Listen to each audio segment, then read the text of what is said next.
तो रोहतक की जनता ने भूपेंद्र सिंह हुड्डा को अपना नेता मान रखा आज के टाइम में? सभी जनता ने नहीं मान रखे है। नेता वही होता है जिसकी स्वीकार्यता सभी समाजों में बराबर हो। इसलिए मैं नहीं मानता।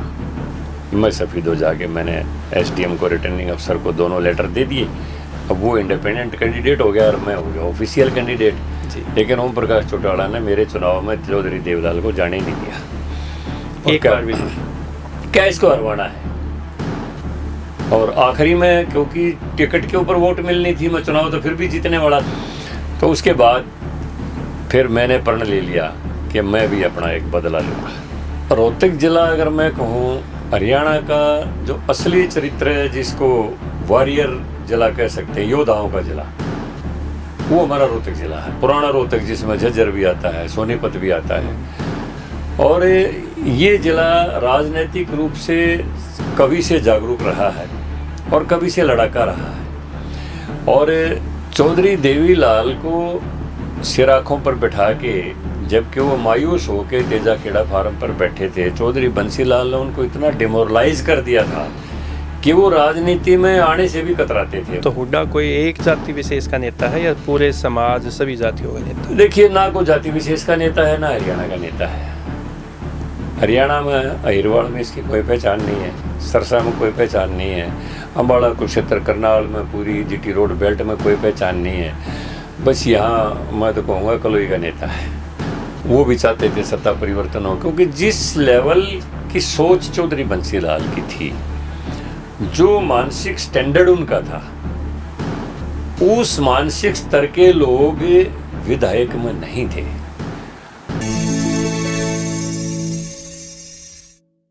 नमस्कार, मेरा नाम है ओपी वशिष्ठ। दी हरियाणा टॉक्स में आपका स्वागत है।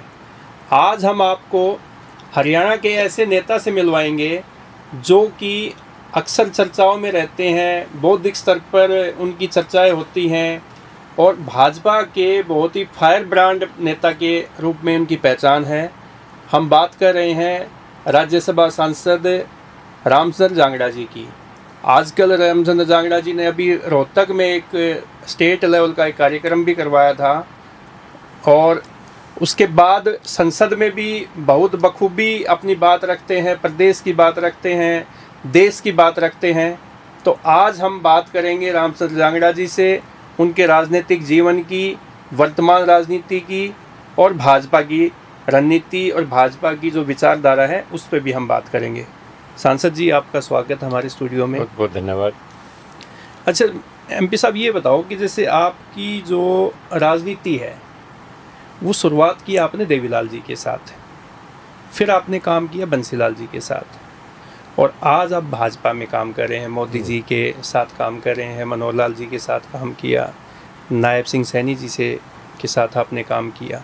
तो आपका राजनीति में एक तो आना कैसे हुआ?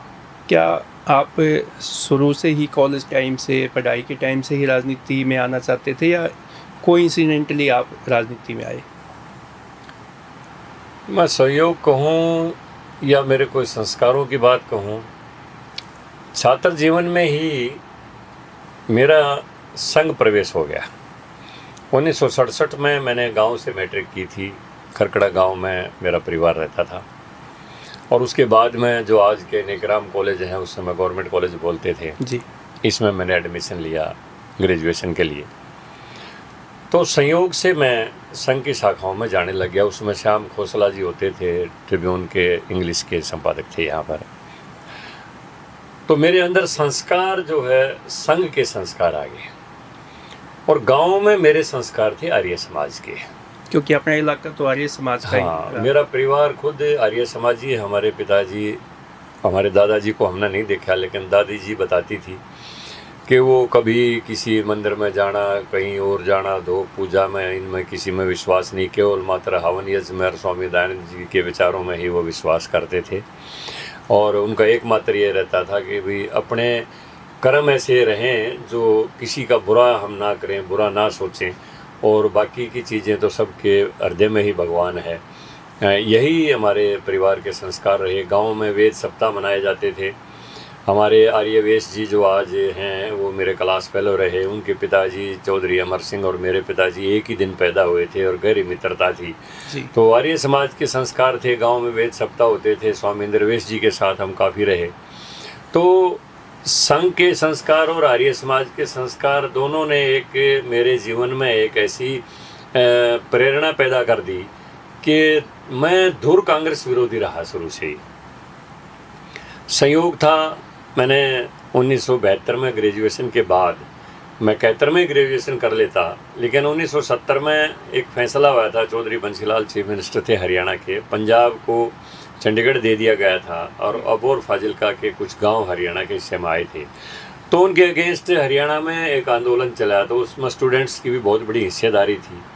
हमें ज़्यादा राजनीति का कुछ पता नहीं था, लेकिन हमने यहाँ पर स्वर्गीय डॉक्टर मंगल सेन जी की प्रेरणा से छात्र आंदोलन की शुरुआत कर दी उस फैसले के खिलाफ है। और मेरी गिरफ्तारी हुई उस समय यहाँ पर, जहाँ पर यहाँ पर जो आईसी कॉलेज है, इंदिरा चक्रवर्ती कॉलेज, महिला कॉलेज जो जेल होती थी, यहाँ पर जेल होती थी। तो इस जेल में 1 महीने तक हम रहे उस छात्र आंदोलन में। उस साल मैंने एग्ज़ाम भी नहीं दे पाया, मैं लूज़ कर गया। तो 1972 में मेरी ग्रेजुएशन हुई। उसके बाद मैंने निर्णय किया कि मैं कोई नौकरी वगैरह नहीं करूँगा और अपना काम जो पिताजियों के समय से ही आरा मशीन लगाई हुई थी महम में, वहीं से अपना करियर शुरू करूँगा, आर्थिक करियर जो होता है। तो संयोग था, महम में राजनीति का गढ़ रहा। 1975 में एक बाई इलेक्शन आ गया, मेरे आरा मशीन के सामने ही ग्राउंड होता था, वहीं पर जलसे होते थे। जब तक जलसा ना शुरू होता तो लीडर्स मेरे आरा मशीन पर आते, हुक्का चाय वगैरह चलता रहता, सबसे संपर्क रहता। तो आर्य समाज में रहने के कारण और संघ में रहने के कारण स्टेज पर बोलने का अभ्यास स्वामी इंद्रवेश जी ने करवा दिया था काफ़ी। तो अच्छा वक्ता था उस समय, युवा काल से ही। तो उससे राजनीति में चौधरी देवलाल से भी 1975 में परिचय हो गया था। अभी आपने एक जिक्र किया कि मैं संघ की विचारधारा से रहा हूँ, जुड़ा हूँ, तो इसलिए मैं कांग्रेस का शुरू से ही विरोधी हूँ। तो संघ जो है कांग्रेस का विरोधी क्यों है? कि कुछ नीतियाँ ऐसी थी देश में। सबसे पहले मैं बात करूँगा विभाजन की बात जो करूँगा 47 की, जो नेहरू जी, गांधी जी कभी ये कहते थे कि देश का विभाजन होगा तो मेरी लाश के ऊपर होगा। उन्हें विभाजन को स्वीकार किया। उसके बाद जो हिंदुओं के ऊपर अत्याचार हुए, उन सब चीज़ों को ना देख के एक तुष्टीकरण की नीति अपनाई गई देश के अंदर।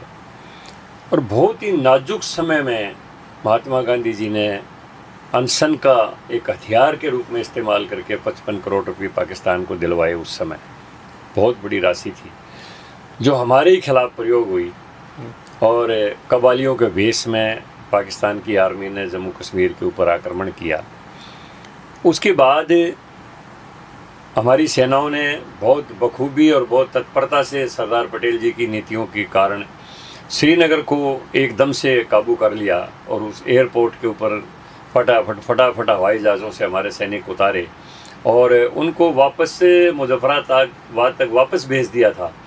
और जब पूरी तरह से मुक्त होने का ही था, नेहरू जी ने जो है वो सीज़ फायर का आदेश दे दिया और जो द्विपक्षीय मामला था हमारा देश का, उसको यूएनओ को सौंप दिया। काफ़ी ऐसी ऐतिहासिक चीज़ें थी जिनको पढ़ने के बाद ये लगा कि इनको केवल मात्र कुर्सी चाहिए थी। अंग्रेजी काल में जो व्यवस्था थी वही व्यवस्था रही देश के अंदर, वही कानून चलते रहे, वही सड़कों के नाम चलते रहे, वही इमारतों के नाम चलते रहे, वही शिक्षा नीति चलती रही, वही रक्षा नीति चलती रही। यानी देश में आज़ादी के बाद जो परिवर्तन आना चाहिए था वो आया ही नहीं। तो हमने दीनदयाल उपाध्याय जी का चिंतन पढ़ा, डॉक्टर हेडेगवार जी का चिंतन पढ़ा, हमने दत्तोपंत ठेंगड़ी जी को पढ़ा, तो ये सारी बातें ऐसे लगती थी कि देश के अंदर एक आमूल चूल परिवर्तन की आवश्यकता है।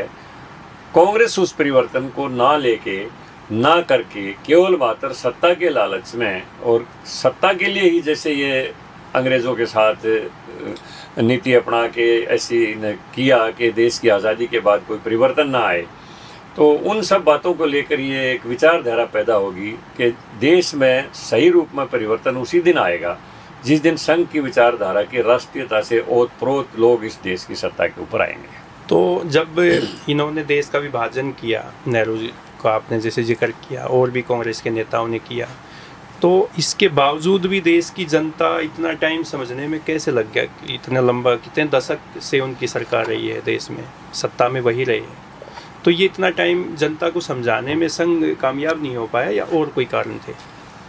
देखिए, संघ का केवल मात्र सत्ता प्राप्ति का उद्देश्य नहीं था, और आज भी यही प्रार्थना गाई जाती है कि पथ का अंतिम लक्ष्य नहीं है सिंहासन चढ़ते जाना, सर्व समाज को साथ लिए आगे है बढ़ते जाना। संघ की विचारधारा में केवल मात्र सत्ता प्राप्ति नहीं है, व्यवस्था परिवर्तन का मामला है। और व्यवस्था परिवर्तन तभी होगी जब मानसिक रूप से लोग तैयार होंगे, मानसिक परिवर्तन आएगा, देश के लोगों के दिमाग में परिवर्तन आएगा। अगर उनके भाव में राष्ट्रीयता नहीं जगेगी तो हम एक के बाद एक राजनीतिक व्यवस्था बदल सकते हैं, लेकिन अवस्था को नहीं बदल सकते हैं। व्यवस्था बदलने के साथ साथ अवस्था तभी बदलेगी जब उस चिंतन के लोग सत्ता में बैठे होंगे। और संघ का लक्ष्य ये रहा कि हम केवल मात्र सत्ता प्राप्ति ना करके देश में, जैसे हम कह सकते हैं, राष्ट्रीयता का भाव जगे, स्वय का भाव जगे, समरसता का भाव जगे, देश में राष्ट्रीय एकता का, अखंडता का भाव जगे, उस लक्ष्य को साथ लेके संघ चलता है। स्वदेशी के निर्माण का भाव जगे, स्वदेशी के उपयोग का भाव जगे, हमारे देश के दस्तकार की उन्नति हो, हमारे देश के शिल्पकार की उन्नति हो, हमारे देश के किसान की उन्नति हो, हम विदेशों के ऊपर निर्भर ना रहें, आत्मनिर्भर होके भारत दुनिया की भी एक बड़ी शक्ति बने। तो ये तमाम लक्ष्य लेके संघ चलता है, केवल मात्र सत्ता प्राप्ति लक्ष्य नहीं है। तो संघ का राजनीतिकरण नहीं है आज के टाइम में? संघ जो है वो सत्ता में हस्तक्षेप नहीं करता? सत्ता में संघ कोई हस्तक्षेप नहीं करता है। संघ केवल अपने जो प्रशिक्षित लोग होते हैं, जो विचारधारा से ओतप्रोत लोग होते हैं, उनको राजनीति की एक व्यवस्था में भेजता है, जिसको पहले जनसंघ बोलते थे, आज भारतीय जनता पार्टी हम बोलते हैं। उस राजनीतिक व्यवस्था में अवस्था परिवर्तन के लिए संघ भेजता है। संघ राजनीति में हस्तक्षेप नहीं करता है। तो एमपी साहब, हम वापस हरियाणा में आते हैं, हरियाणा के नेताओं के बारे में बातचीत करेंगे। जैसे आपने राजनीति की शुरुआत की देवीलाल जी के साथ, और फिर आपने बाद में बंसीलाल जी के साथ लंबे समय तक काम किया, तो दोनों नेताओं की जो कार्यशैली है या उनका जो काम करने का तरीका, या वो कैसे नेता थे, दोनों में क्या डिफरेंस थे या कैसे उनमें एकता थी, समानता थी? देखिए, मेरा 1975 में चौधरी देवीलाल से परिचय हुआ था। उस समय हरियाणा में 3 उपचुनाव थे जी, रोडी, महम और नूह। महम से हमारे पंचायती उम्मीदवार थे चौधरी अरसरूप बुरा, जो आज दिवंगत हैं, एडवोकेट थे, फरवाना गांव के थे।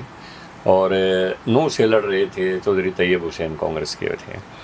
और रोडी से चौधरी देवीलाल, तो रोडी से चौधरी देवीलाल जीते थे, और महम से अरसरूप बुरा जी, और एक टिकट जो कांग्रेस की एसएम आई थी, जो नूह वाली को तैयब हुसैन जीते थे। तो चौधरी देवीलाल कई बार चुनाव प्रचार के लिए महम आए थे। मैं सक्रिय कार्यकर्ता था, छोटा कार्यकर्ता था, लेकिन उनके साथ रहने का कई बार अवसर मिल जाता था। जो गांव में जाते थे तो उनकी अनाउंसमेंट भी करते, उनसे पहले बोलते भी मंच के ऊपर, इतने थोड़ा सा जमाते प्रोग्राम को। तो उन चीज़ों से फिर जो आदमी मंच के ऊपर बोलता है उसको थोड़ा सा जल्दी ध्यान में आ जाता है वो कार्यकर्ता। तो उस वजह से उनसे परिचय हुआ। फिर संयोग ऐसा रहा कि 1977 में जनता पार्टी का गठन हो गया, इमरजेंसी टूटने के बाद। और महम से फिर चौधरी अरसरूप बुरा ही चुनाव मैदान में थे, वही जीते थे। उस समय भी चौधरी देवीलाल, क्योंकि मुख्यमंत्री के उम्मीदवार थे, वो दावेदार थे, तो हरियाणा के 90 हल्कों में ही गए थे वो, तो महम में भी आए थे। उस समय भी उनसे परिचय हुआ। फिर वो मुख्यमंत्री बन गए। कई बार हम चले जाते तो सीधी एंट्री थी उनके ऑफिस में, उनके रूम में। मानते थे कि अच्छा कार्य करता है, तो काफ़ी लगाव बना रहा। 1982 में फिर उन्होंने महम से चुनाव लड़ने का निर्णय ले लिया। पहले तो मुझे चुनाव लड़ने की उन्होंने पेशकश की थी कि रामचंद्र जांगड़ा यहाँ से चुनाव लड़ेगा। उस समय हरियाणा में 12 जिले होते थे। तो चौधरी देवीलाल ने कहा कि भाई रामचंद्र अकेले एक किसान से तो बात बनेगी नहीं, सभी जातियां साथ होंगी तभी बात बनेगी और बैकवर्ड को तुम जोड़ो, क्योंकि मैं ओबीसी में मेरी जाति आती है। तो मैंने कहा जी फिर कुछ कमिटमेंट क्या करें लोगों से, तो बताओ क्या चाहते हो। मैंने कहा जी 12 ज़िले हैं, 12 टिकटें का वायदा कर लो, एक एक टिकट दे देंगे। तो सबको आज के दिन राजनीतिक प्रतिनिधित्व की इच्छा है, सभी की, सभी वर्गों में इच्छा है। हम रिजर्वेशन तो है नहीं बैकवर्ड की, कोई एससी की तो रिजर्वेशन है। तो उन्होंने वायदा कर लिया और मुहिम से डिक्लेयर भी कर दिया कि यहाँ से रामचंद्र जांगड़ा चुनाव लड़ेगा और हर ज़िले से हम एक एक टिकट देंगे। लेकिन बाद में उनका मन बन गया, उसमें लोकल पॉलिटिक्स भी आती है, भी रामचंद्र जांगड़ा के बजाय हम देवलाल को क्यों ना इनवाइट कर लें, वरना तो ये लीडर बन जाएगा। लोकल पॉलिटिक्स भी काम करती है। तो चौधरी देवलाल को इनवाइट कर लिया, उनका मन बन गया, उन्होंने कहा मैं ही लड़ लूँगा। लड़ लो, हमारे लीडर थे। हमने बल्कि मेरा उन्होंने सालावाद से फार्म भरवा दिया कि वहाँ से चुनाव लड़ना है 82 में। तो बोला मैं टिकट दिलवा दूंगा। तो बाद में टिकट चौधरी चरण सिंह ने, एक जुरार सिंह वकील होते थे, उसको दे दी। तो चौधरी देवलाल ने मुझे फार्म नहीं उठाने दिया, बोला नहीं चुनाव लड़ना है। लेकिन मैंने कहा जी मैं पार्टी के खिलाफ चुनाव नहीं लड़ूंगा, मैं आपकी मुहिम में ही मदद करूँगा। मेरा चुनाव में नाम भी चलता रहा, मैं ना वापस नहीं ले सका। लेकिन चौधरी देवलाल ने वो जोरा सिंह को हरवाया और एक इंडिपेंडेंट कैंडिडेट थे हुकम सिंह मातनेल के, ट्रांसपोर्टर थे, उनकी मदद कराई जी, उसको जितवा दिया। इसी वजह से चौधरी चरण सिंह के और उनके डिफरेंसेस भी बढ़े, क्योंकि कई उम्मीदवार ऐसे थे जो चौधरी चरण सिंह के डायरेक्ट उनसे टिकट लेके आए थे, उनके वफादार कहलाते थे, तो उनको उन्होंने हरवाने का काम किया। तो आपको फिर 1987 में लड़ाया? हाँ, तो फिर 85 में रावजी लोगों वाला समझौता आ गया। तो डॉक्टर मंगल सेन और चौधरी देवलाल ने दोनों ने इसके अगेंस्ट में त्यागपत्र दिया था। उपचुनाव आया हरियाणा में 85 में। लेकिन कई चीज़ें ऐसी थी, मेरा धीरे धीरे ऐसा होता गया कि चौधरी देवलाल मतलब एक विश्वसनीयता जो है ना कम होती चली गई, क्योंकि 85 में डॉक्टर मंगल सेन ने उनके कहने से ही त्यागपत्र दिया जी। और फिर जब बाई इलेक्शन में उनके बेटे, आज वो दुनिया में नहीं, ओम प्रकाश चौटाला, दिन में मुहिम में रहते तो रात को रोहतक में मंगल सेन को हरवाने के लिए काम करते, जबकि दोनों ने इकट्ठा त्यागपत्र दिया। संघर्ष समिति बनी, उसके डॉक्टर मंगल सेन वाइस प्रेसिडेंट थे, चौधरी देवलाल प्रेसिडेंट थे। और बराबर ईमानदारी से उस समय जनता पार्टी बन चुकी थी, 80 में गठन हो चुका था, बराबर ईमानदारी से वो काम करते थे डॉक्टर साहब। फिर भी एक धोखे सी की राजनीति रही। तो मेरी भी बीच में, हालांकि मेरा थोड़ा सा खटा सा मन हुआ कि अच्छी नहीं है। एक दिन तो मुझे भी कहने लग गया ओम प्रकाश चौटाला भी, चल मंगल सेन को हराने के लिए रात को कॉलोनियों में चलेंगे। मैं नहीं आया, मैं नहीं करूँगा ये काम बिल्कुल भी। ओम प्रकाश चौटाला मंगल सेन को हराने रोहतक आते थे? रोहतक रात को कॉलोनियों में उसके खिलाफ, जबकि जवाहरलाल और मंगल सेन ने इकट्ठा त्यागपत्र दिया, इकट्ठी संघर्ष समिति काम कर रही थी। तो मैं नहीं आया। वो मुझे मानता था कि रामचंद्र जांगड़ा अच्छा वर्कर है, लेकिन ये अपने मन की बात करेगा, अपने ये ऐसी नहीं जो हम कह देंगे वही मान लेगा। मैंने कहा मैं डॉक्टर मंगल सेन को अपना पॉलिटिकल गुरु भी मानता हूँ, मैं उसके खिलाफ कोई काम नहीं करूँगा, क्योंकि मैं छात्र जीवन में उनसे मुझे प्रेरणा मिलती रही है। तो कुछ ऐसी बातें थी, धीरे धीरे मन में थोड़ा सा कड़वाहट भी आती थी। लेकिन फिर भी हम, क्योंकि एंटी कांग्रेस थे, तो साथ ही चलते थे। तो 85 में जयनारायण वर्मा एक होते थे, बरवाड़ा से विधायक बने थे, वो कांग्रेस में चले गए और मुझे प्रदेश का ओबीसी सेल का प्रेसिडेंट बना दिया चौधरी देवलाल ने।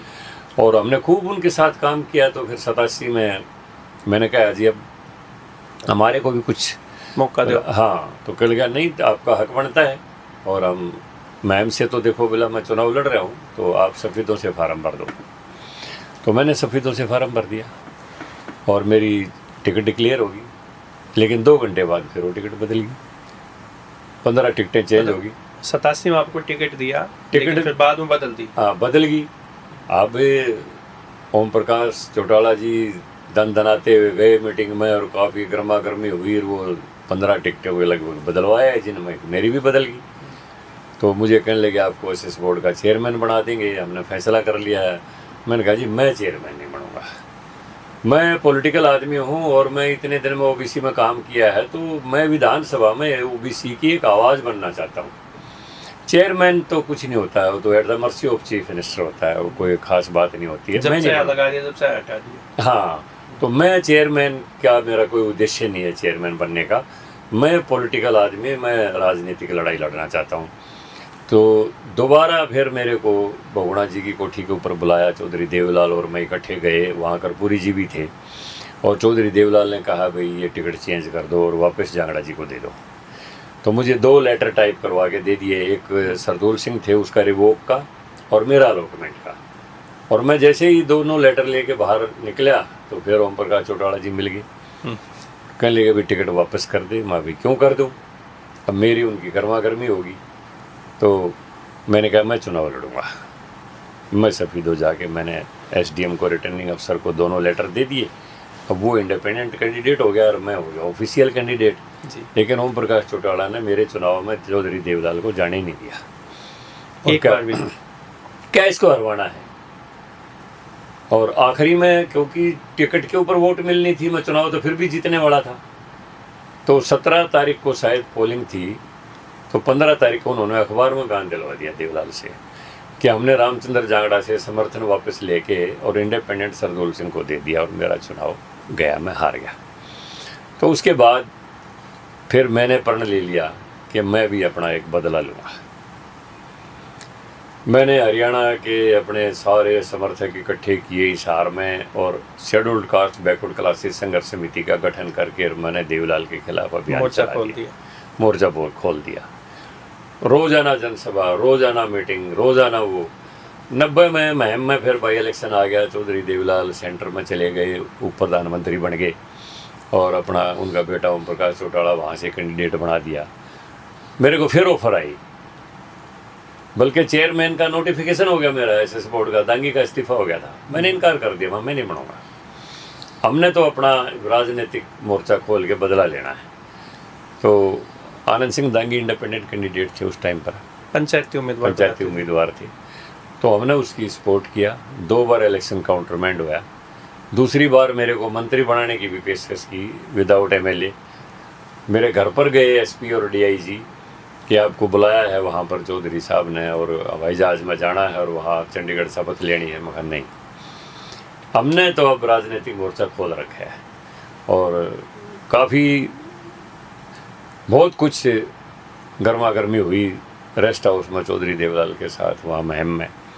तो मैंने कहा जी मैं तो किसी भी रूप में, मेरा तो 17 साल का संघर्ष 1970 में मैं आया था आपके संपर्क में और 87 में आपने टिकट दिया।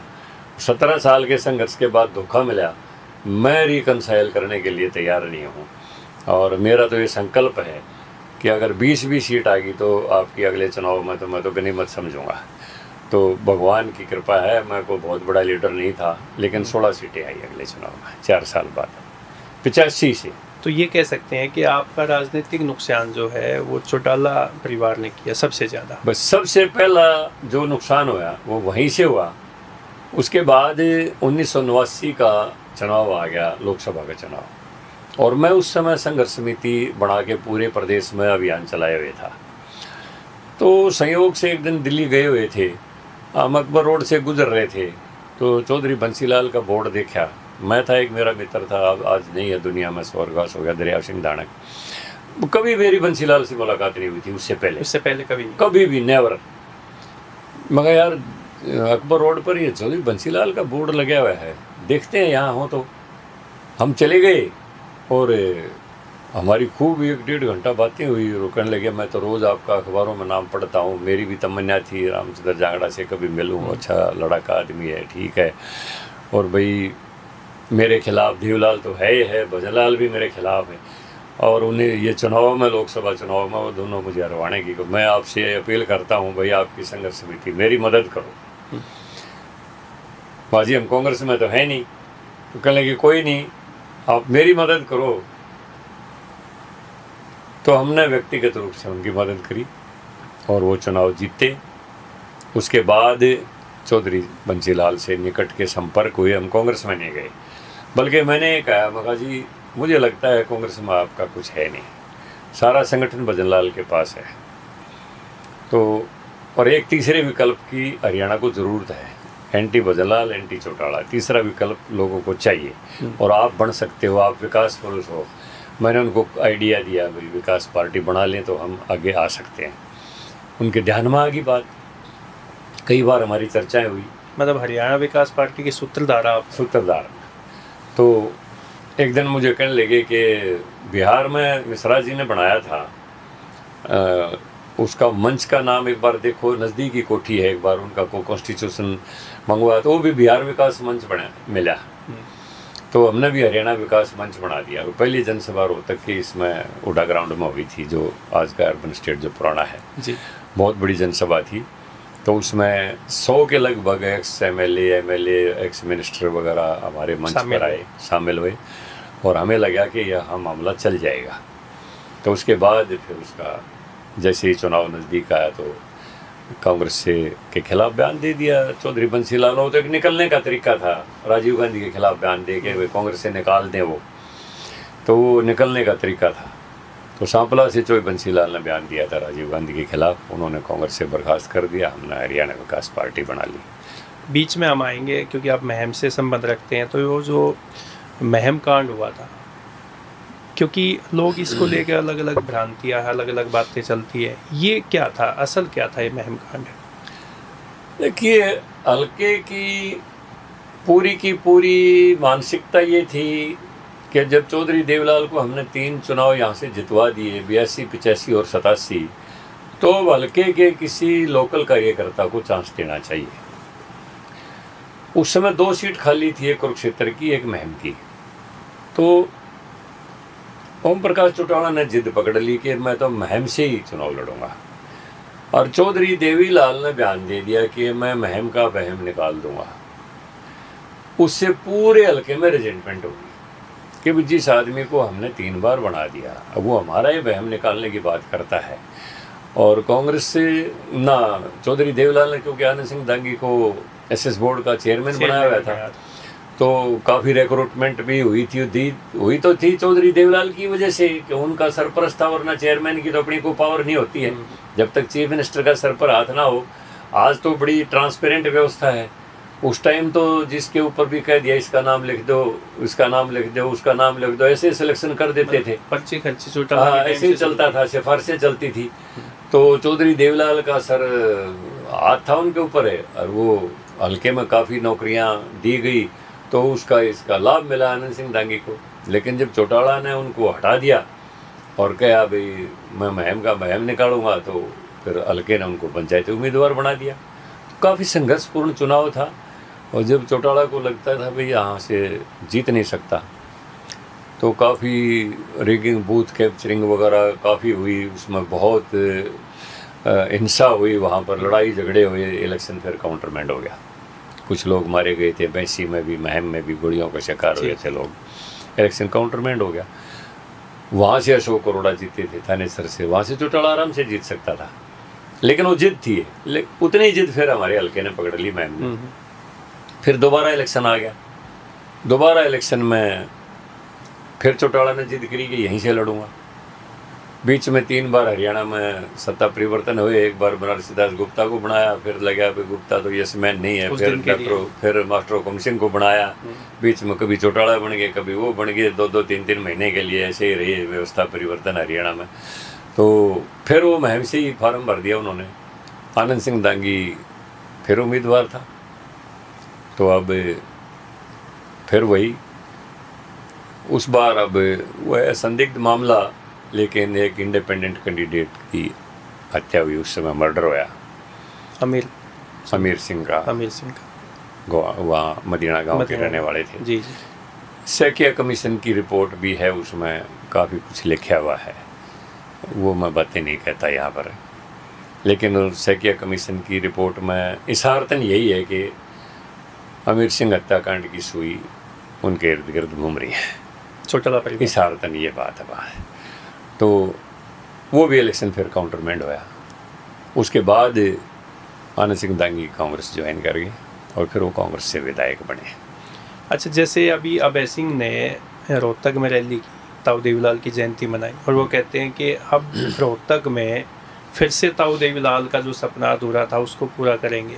तो क्या INLD को, चौटाला परिवार को रोहतक की जनता स्वीकार कर लेगी आगे भविष्य में? नहीं, मैं वो पूछता हूँ सपना क्या था, वो जो कहते अधूरा हैं- सपना बोलते वो कहते हैं वो ताऊ सपना क्या देवीलाल था? जो है उनकी एक कर्मस्थली थी और रोहतक उनकी कर्मस्थली थी, राजनीतिक जमीन थी, वो सब चीज़ें कि हम यहाँ के लोगों के लिए काम किया, किसान वर्ग के लिए काम किया। देखिए, हमारा रोहतक जिला अगर मैं कहूँ हरियाणा का जो असली चरित्र है, जिसको वॉरियर जिला कह सकते हैं, योद्धाओं का जिला, वो हमारा रोहतक जिला है। पुराना रोहतक, जिसमें झज्जर भी आता है, सोनीपत भी आता है। और ये जिला राजनीतिक रूप से कभी से जागरूक रहा है और कभी से लड़ाका रहा है। चौधरी छोटू राम की कर्म भूमि यहाँ पर रही। उसके बाद काफ़ी बड़े बड़े लीडर्स जो हरियाणा के, चौधरी लहरी सिंह यहाँ पर रहे, चौधरी छोटू राम के भतीजे थे श्री चंद यहाँ से रहे, चौधरी माड़ू राम, झज्जर से चौधरी मनफूल सिंह रहे, चौधरी माड़ू सिंह रहे, हरियाणा के प्रताप सिंह दौलता यहाँ से रहे। और काफ़ी मतलब मैं कहता हूँ राजनीतिक रूप से जागरूक और लड़ाका अगर कोई इलाका कहा जा सकता है तो हमारा रोहतक रहा है। और चौधरी देवीलाल को सिर आँखों पर बैठा के, जबकि वो मायूस होकर तेजाखेड़ा फार्म पर बैठे थे, चौधरी बंसीलाल ने उनको इतना डिमोरलाइज कर दिया था कि वो राजनीति में आने से भी कतराते थे। मुझे अच्छी तरह से पता है, डॉक्टर मंगल सेन और स्वामी इंद्रवेश और चौधरी मनीराम बागड़ी तीनों गए तेजाखेड़ा फार्म के ऊपर और चौधरी देवलाल से कहा, भाई बाहर निकलो, संघर्ष करो। तो चौधरी देवलाल इतने डरे हुए थे बंसीलाल से कि भाई नहीं, मेरे बस की बात नहीं है, बहुत ख़तरनाक चीफ मिनिस्टर है, ये हो जाएगा, वो हो जाएगा। वो तो इन्होंने धक्के से प्रेरित करके उनको उठाया, भाई आपकी अच्छी पर्सनैलिटी है, किसानों के बढ़िया नेता आप बन सकते हो, बढ़िया हो सकते हो। और मनीराम बागड़ी ने काफ़ी कुछ कहा कि भाई आप उठो, हम आपकी सपोर्ट करेंगे। और रोहतक ने फिर उनको इतनी ऊंचाई तक पहुंचाया, महम से 3 इलेक्शन उनको जितवाए। तो वो नहीं कह सकते कि चौधरी देवीलाल की ये कर्म भूमि रही हो या कोई कर्म क्षेत्र रहा हो। वो तो एक हताश व्यक्ति को यहाँ ला के और इतने ऊंचाई तक पहुँचाया। और फिर उसका परिणाम ये रहा कि उनकी जो सदा की आदत थी, भूपेंद्र सिंह हुड्डा, मैं तो समझता हूँ ब्लेसिंग इन डिसगाइज रहा है इनके लिए। हाँ, अगर चौधरी देवीलाल खिलाफ ना होते और उनके देवीलाल के खिलाफ ये चुनाव ना जीतते तो इतने बड़े लीडर नहीं बन पाते। लेकिन चौधरी देवीलाल की आदत थी, भाई कोई भी किसानों में, पर्टिकुलरली जाटों में दूसरा आदमी कोई नहीं उभरना चाहिए। चाहे वो राजस्थान में कुंभराम आर्य हो, चाहे वो पंजाब का बलराम जाखड़ हो, और चाहे वो यूपी के चौधरी चरण सिंह हो। उनको लगता था कि मेरे से बड़ा कोई जाट किसान नेता होना ही नहीं चाहिए। और हर उस आदमी के खिलाफ काम किया उन्होंने, चाहे केवल हरियाणा में नहीं, दूसरे प्रदेशों में भी जा जाके।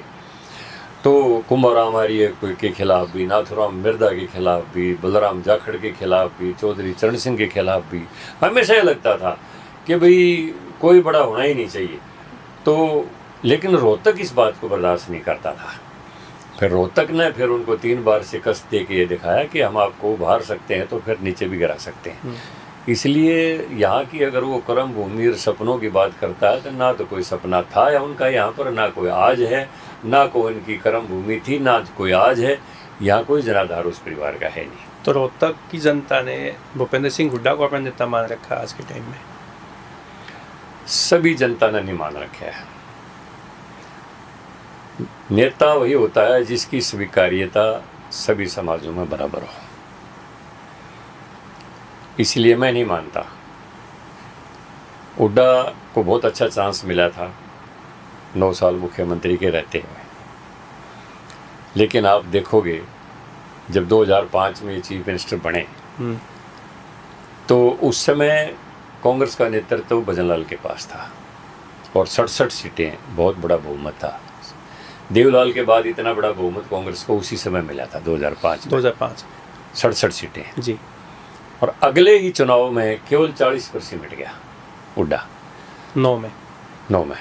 हरियाणा जनहित कांग्रेस जो चौधरी भजनलाल ने बनाई थी उसके एमएलए को तोड़ के फिर ये चीफ मिनिस्टर बना था और तीसरे चुनाव में बिल्कुल नीचे आ गया।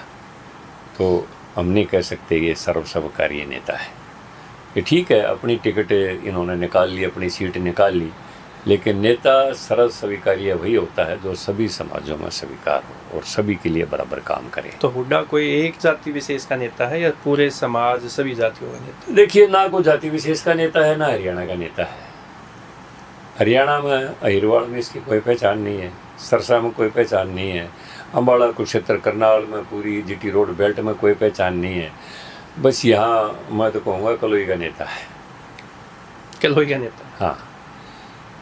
अच्छा, ये जैसे आरोप लगते हैं, आप पे भी लगते हैं, सब पे लगते हैं कि भाजपा जो है वो जाति की धर्म की राजनीति करती है।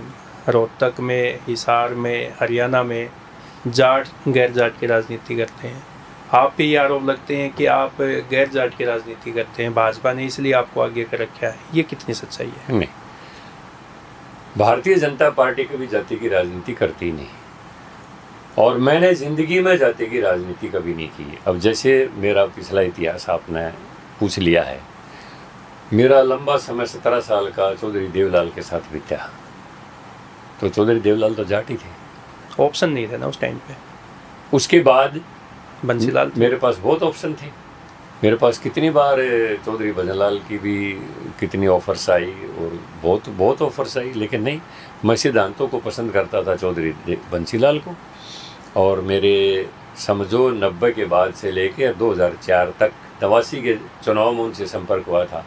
2004 में उन्होंने कांग्रेस में मर्जर किया था और मैं पहला आदमी था जिसने इनकार किया था, मैं कांग्रेस में नहीं जाऊंगा आपके साथ। मैं बहुत इज्जत करता था और आज भी करता हूँ, लेकिन मैंने कहा कि मैं जिस विचारधारा को स्वीकार मेरी आत्मा नहीं कर सकती, मैं अपनी आत्मा को मार के कोई निर्णय नहीं ले सकता। इसलिए मैं, जो मेरा मूल स्वभाव, क्योंकि शुरू से संघ का कार्यकर्ता मैं रहा, स्वयंसेवक रहा, तो मेरा मूल स्वभाव क्योंकि बीजेपी से ही मिलता था, तो मैं 2004 में उनके मर्डर से पहले बीजेपी में आ गया था।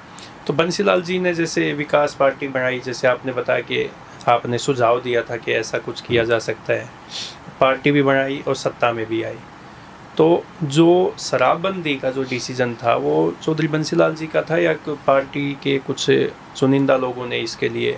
नहीं, देखो, चौधरी बंसीलाल का डिसीजन था, पार्टी को, सारी पार्टी को यह स्वीकार था, लेकिन जन सहयोग के बगैर कोई भी नेता का निर्णय धरातल पर लागू नहीं हो सकता।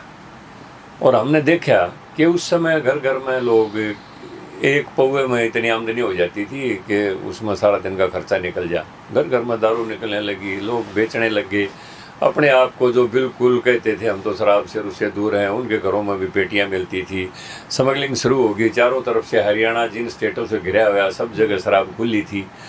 कुल मिला के बात ये रहा, गठबंधन की सरकार थी, कुछ मजबूरियां थी जिनके अफसरों के खिलाफ एक्शन नहीं ले सकते थे चौधरी बंसीलाल, क्योंकि बीजेपी से गठबंधन में सरकार थी तो काफ़ी निर्णय उनके भी मानने पड़ते थे। कुल मिला के ये रहा कि जन सहयोग के बगैर वो नीति असफल हुई। चौधरी बंसीलाल को भरे मन से वो वापस लेनी पड़ी। काफ़ी प्रदेश को आर्थिक रूप से नुकसान भी हुआ, लेकिन वो नहीं लेना चाहते थे वापस से, लेकिन लेनी पड़ी। नहीं अच्छी तरह से वो बंद नहीं कर सके। जनता के सहयोग के बगैर कुछ हो ही नहीं सकता, चाहे कोई भी नीति आप कर लो।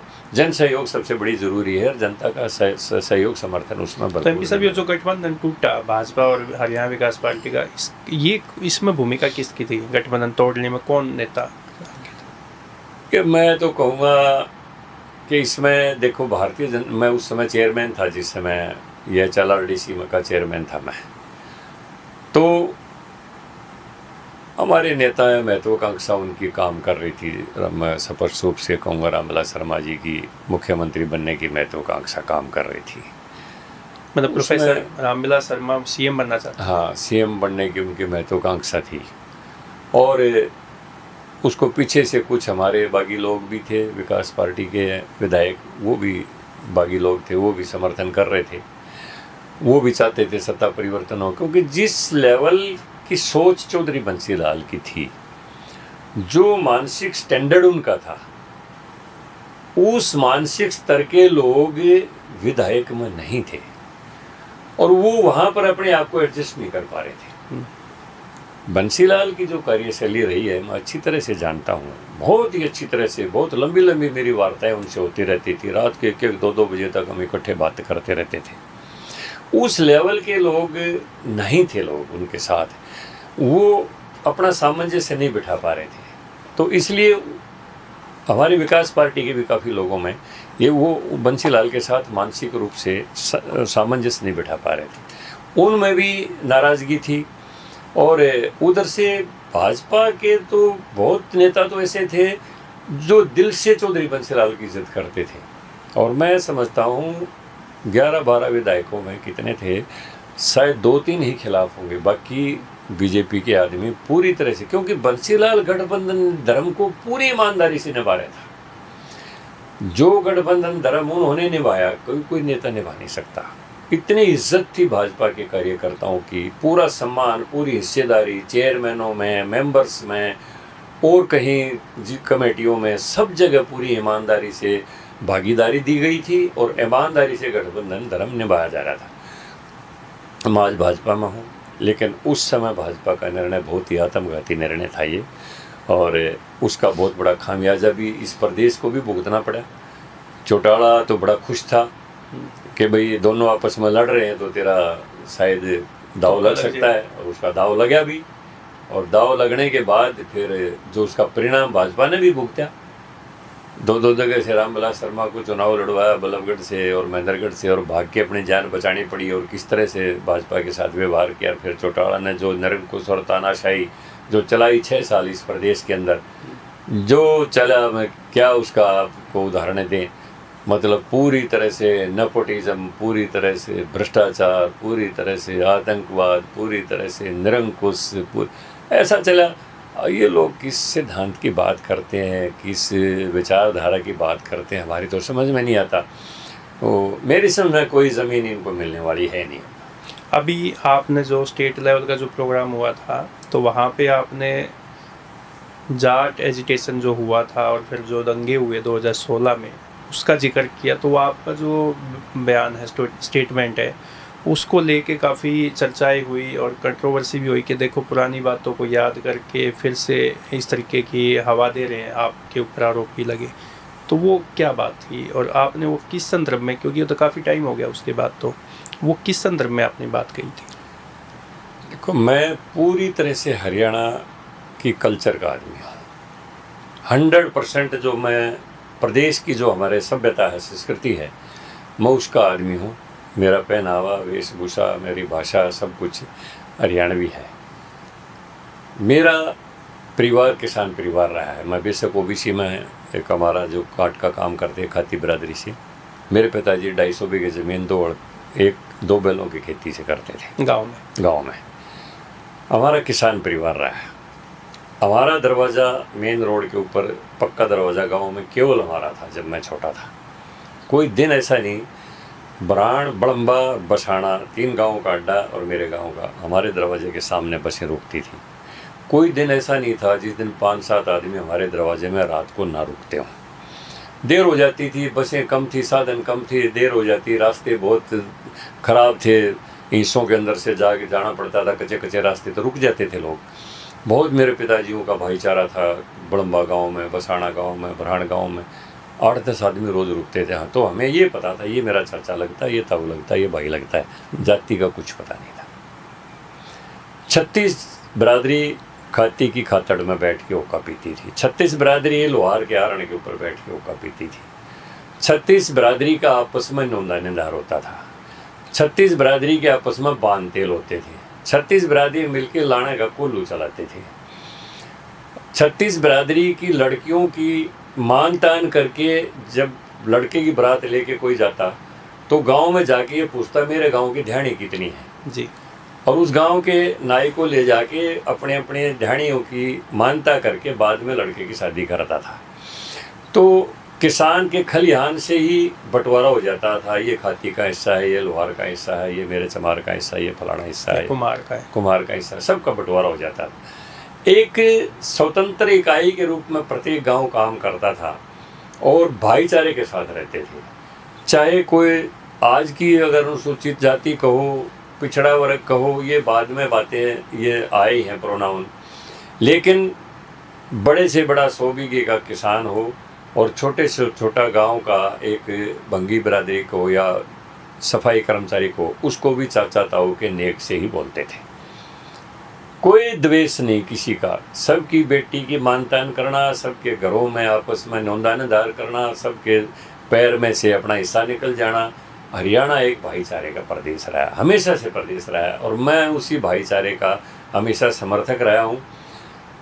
मुझे बहुत लोग कहते थे यार चौधरी भजनलाल गैर जाटों के लीडर, मगा भाई मैं जाट गैर जाट नहीं मानता बिल्कुल भी। मुझे सिद्धांत चौधरी देवलाल के अच्छे लगते हैं, मैं उनके साथ हूँ।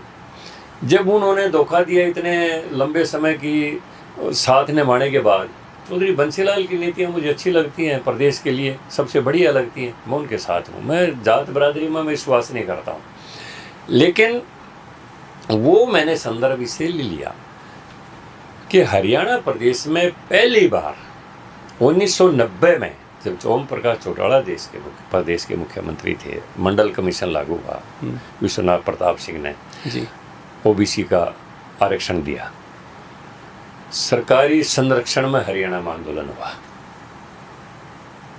टेलीफोन एक्सचेंज जलाई गई, डाकघर जलाए गए, बसें फूकी गई, सोनीपत में तो डिपो में खड़ी हुई 250 बसों को आग लगाई गई थी। उस टाइम पे मैं स्कूल में पढ़ता था, हिंदू स्कूल में। तो उस समय ये आपस में लोगों में सुगबुगाहट हुई, यार ये क्या है, हमारे आरक्षण के खिलाफ इतना बड़ा ये आंदोलन क्यों हो रहा है, किस लिए हो रहा है, क्या खा लिया, किसका हक खा लिया। एक कमीशन की रिपोर्ट लागू हुई तो एक भाईचारे के अंदर दरार आई उस समय, और वो दरार फिर बढ़ती गई और राजनीतिक लोगों ने बढ़ाई वो। एक बार तो चौधरी देवलाल ने बयान दिया कि मैं अजगर बनाऊंगा, ऐसे हीर जैसे जाट, कैसे गुजर, ऐसे राजपूत, और सबको निकल जाएंगे। ये शुरुआत इन लोगों ने की। एक बार भादरगढ़ से ये बयान छपा था, आपको ध्यान होगा, कि देश का ब्राह्मण चोर है, बढ़िया ठग है, अगर मेरा बस चला तो इनका वोट का अधिकार खत्म कर दूंगा। ये बयान छपा था जी।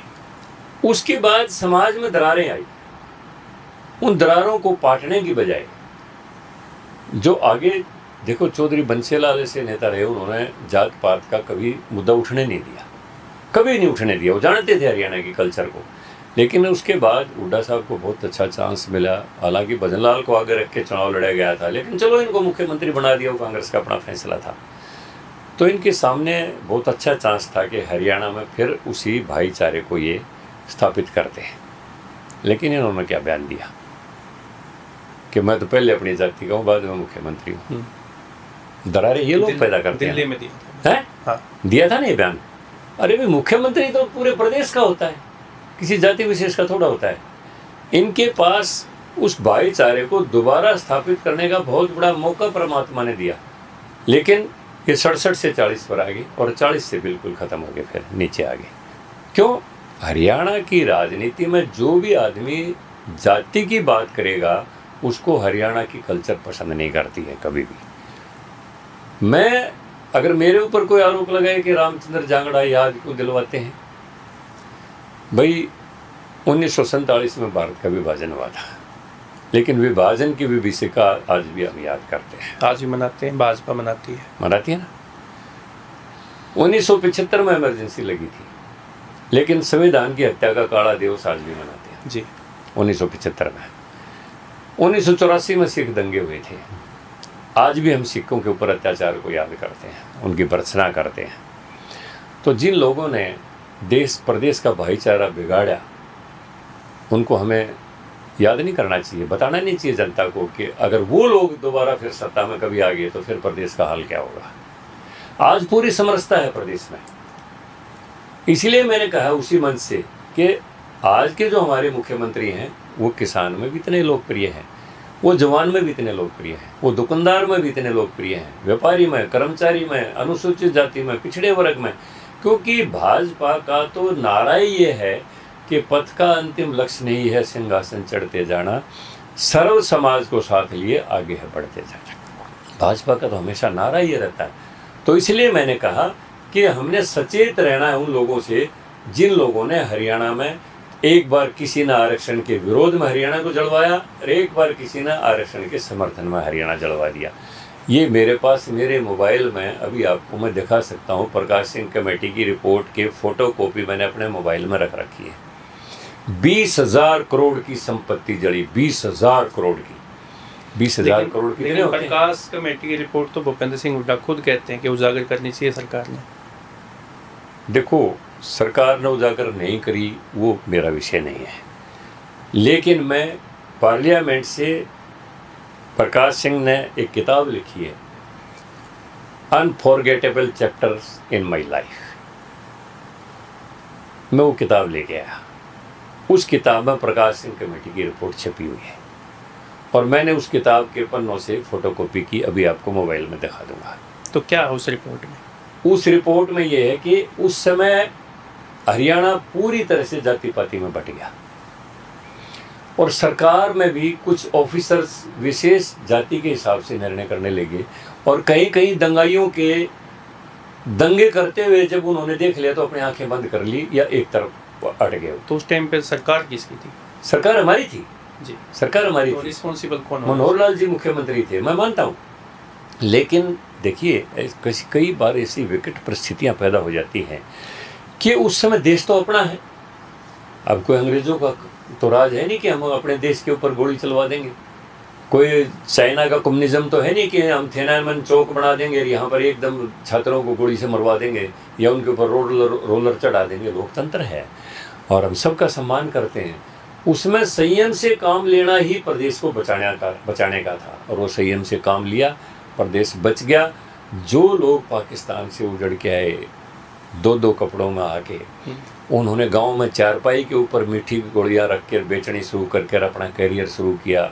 खेतों में लामड़ी की, मेहनत की, मजदूरी की, पलेदारी की और उनकी 1947 से लेके 2016 तक कितने साल हो गए जो संपत्ति खड़ी की वो एकदम सवा कर दी, उनके शोरूम जल गए। अब हुंडई ने क्या दोष कर रखा था, कौन सा आरक्षण दबा रखा था, मारुति जगमोहन वाली ने कौन सा आरक्षण दबा रखा था, गुलाब रेवड़ी वाले ने कौन सा आरक्षण दबा रखा था।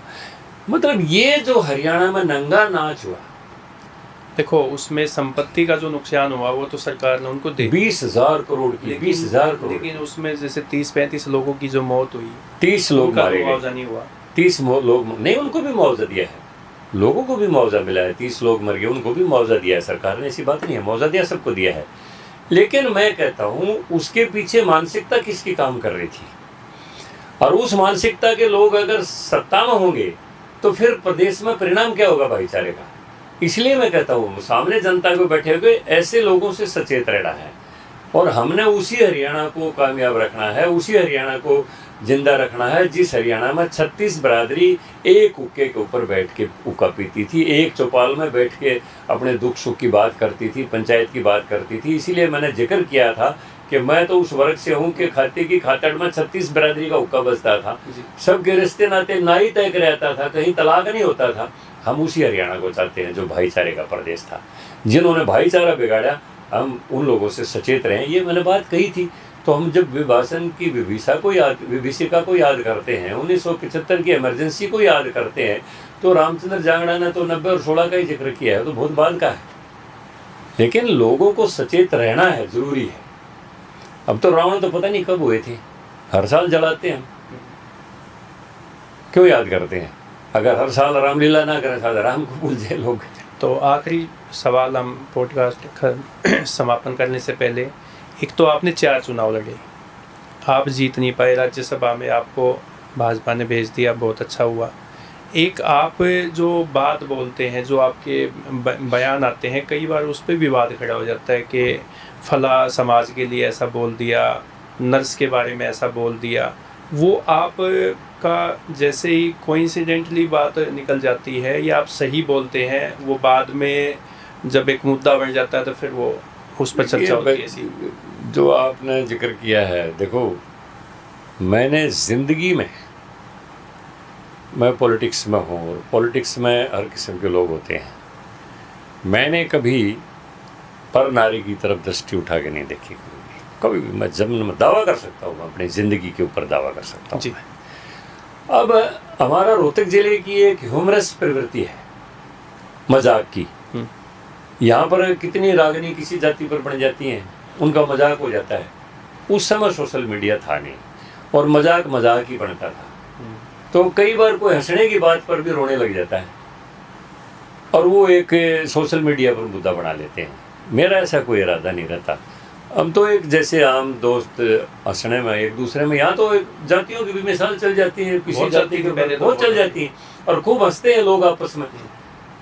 तो लेकिन आज के ज़माने में सोशल मीडिया में मैं भी समझता हूँ कि काफ़ी चौकन्ना होकर बात करनी चाहिए। तो दोस्तों, आज हमारे साथ राज्यसभा के सांसद रामचंद्र जांगड़ा जी, जिन्होंने बेबाकी से खुलकर हमारे साथ बातचीत की। आपको हमारा ये पॉडकास्ट, ये चर्चा कैसी लगी, हमें कमेंट करके ज़रूर बताइए। MP साहब, आपने समय दिया हमें, बहुत बहुत धन्यवाद। बहुत बहुत